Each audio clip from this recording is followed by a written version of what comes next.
مولد النبوي الشريف راهو على الابواب.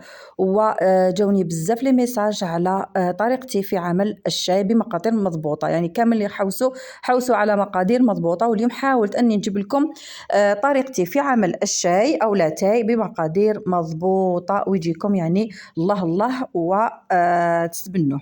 اولا حاجه الاولى، هنايا عندي في كسرونه درت تقريبا واحد الريتله ونص تاع الماء، شعلت عليه ونخليه يغلي عادي. ناخذ هنايا لاتاي تاعي، خديت منه 3 مغارف كبار، يعني في هذيك الريتله ونص تاع الماء راح ناخذ 3 مغارف كبار تاع معمرين تاع لاتاي. نشلو كي يغلي الماء هذاك نحطو نخلطو ونقص عليه النار، يعني تقريبا نقصها تقريبا كامل، ونغطي عليه ونخليه يغلي.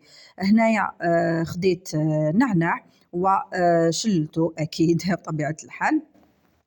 بعد ما غلا يعني مش تمتم درتو، يعني خليت له وقت حوالي واحد 20 دقيقه هو يغلي على نار قليله او اكثر. باش درت له هذا النعناع، زدت خليته 10 دقائق كيف على نار دليله كامل يطبخ معاه. بعد ذلك نروح نصفيه. فوالا صفيه هنايا كامل.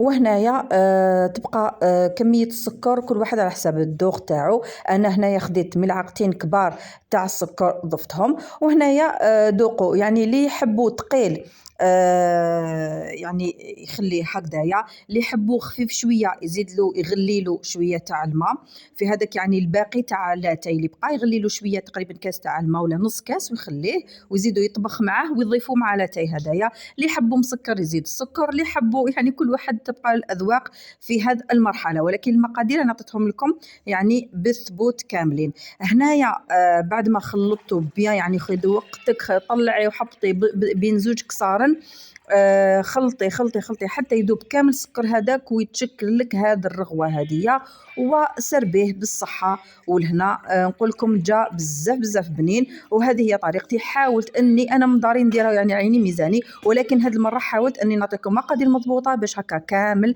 تنجحوا فيه باذن الله تعالى. نقول لكم صحتكم وصحه مولودكم، ونلتقوا ان شاء الله في فيديوهات اخرى باذن الله تعالى.